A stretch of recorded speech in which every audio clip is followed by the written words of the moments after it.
Yan, nagbudol fight yung mga pupils ko. Ang walang baon, binibigyan na lang o yung kanilang ulam na niluto kung ano, pakbit.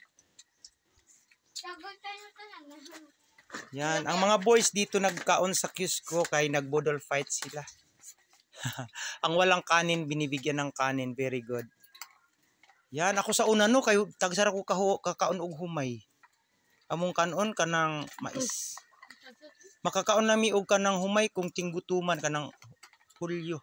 Kay magpalit akong papag humay. Yung sige lang kay fourth grading, daghan naman pud tag gulay, maglungag na lang ta dirig tingob. Maglungag unya magutan. Yan maggukod og manok. Hala may gukdunon paging manok dito katong itumong bay sa una. Hoy. Oo, ipangutan og inyong makuanan kay kanang premiuhan kuno ni Yaya at Tia Adi ang makadakop ato. Sa ilang suni pangutan-on na nila katumutag itumon tunok tumboy yang gamay nga hinda ko. Kapila namin nangahog dito sa buslet. Hinda ko na to karon sunoy-sunoy na umot bay bato lalaki. Oo nya dakpan ninyo kay kanang tagaan daw kuno ni Tia og 50. Ang makadakop.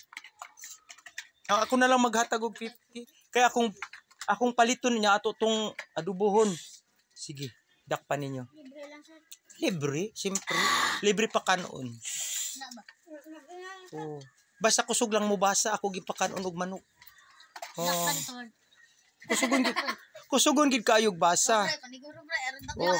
Ay akong ipakaon kang Brian sunoy gid basta manigurog basa si Brian. Ha Brian ha.